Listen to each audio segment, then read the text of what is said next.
Hello guys, welcome to our channel. आज हम class 12th की फिजिक्स का चैप्टर नंबर 7 अल्टरनेटिंग करंट का एग्जाम्पल नंबर 7.6 करने जा रहे हैं। लेट रीड द क्वेश्चन में हमें क्या दिया है।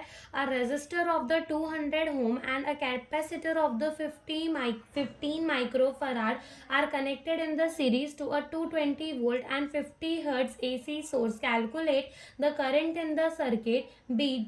Calculate the voltage RMS across the resistor and the capacitor if the algebraic sum of these two voltages is more than the source voltage. If yes, resolve the paradox. तो देखो क्या बोल रहे हैं कि हमारा एक रेजिस्टर है, एक कैपेसिटर है। रेजिस्टर कितना है 200 ओम का और कैपेसिटर 15 माइक्रो फराड का, दैट इज 15 इंटू 10⁻⁻6 फराड का। वोल्टेज हमें गिवन है 220 वोल्ट एंड फ्रीक्वेंसी भी हमें गिवन है कितनी है 50 हर्ट से। ठीक है ना, अपन को पता है ओम्स लॉ क्या होता है। ओम्स लॉ होता है V is equals to I are.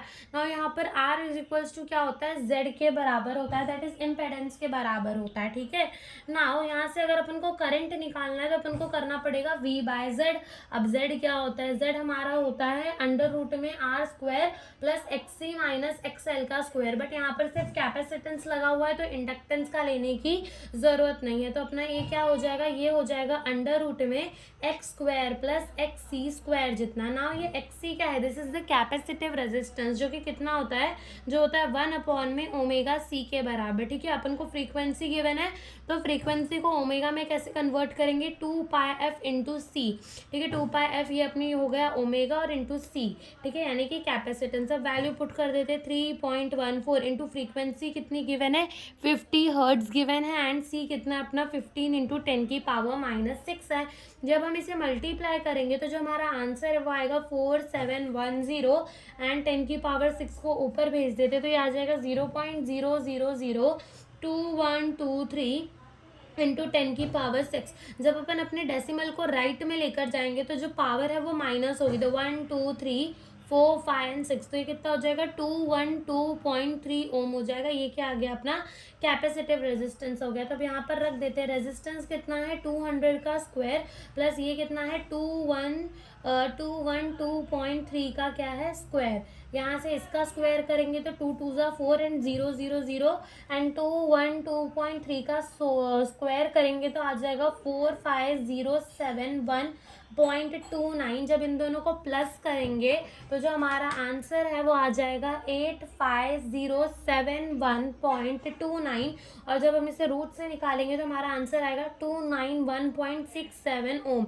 ये क्या आ गया अपना Z आ गया। ना अपन करंट निकाल सकते हैं, हम करंट निकाल सकते हैं। करंट कैसे निकालेंगे, I is equals to V upon में Z। तो V हमें गिवन है कितना है 220 वोल्ट अपॉन में Z कितना है 291.67। तो यहाँ से अपना जो करंट है वो कितना आ जाएगा 0.755 एम्पियर आ जाएगा हमारा करंट। ओके, तो ये हमारा ए पार्ट हो गया ना। बी पार्ट में हमसे क्या पूछा है, बी पार्ट में हमसे क्या पूछा है देख लेते एक बार क्वेश्चन में।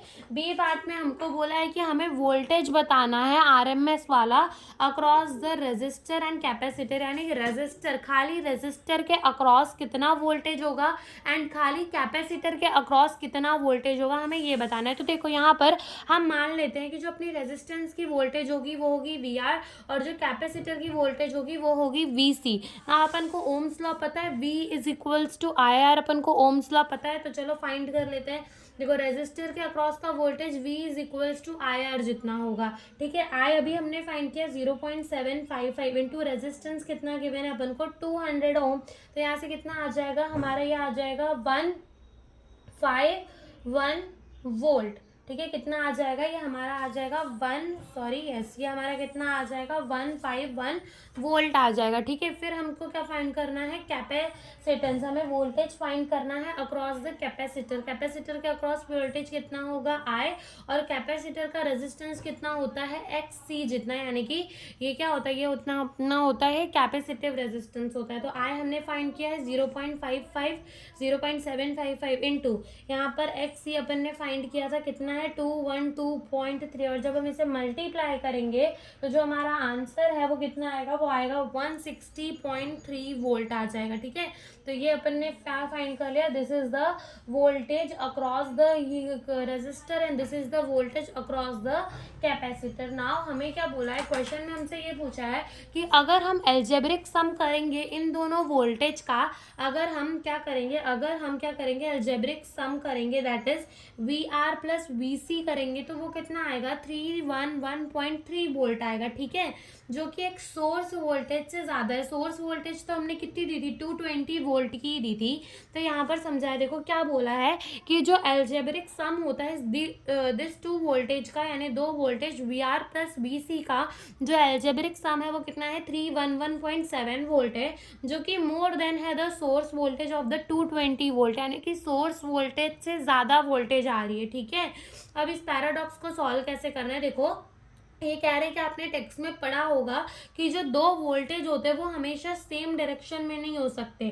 ठीक है, दो वोल्टेज जो है वो हमेशा सेम फेज के अंदर नहीं होते। क्या पता कोई पाई बाय 2 के फेज से आगे हो, कोई पाई बाय 2 के फेज से पीछे हो।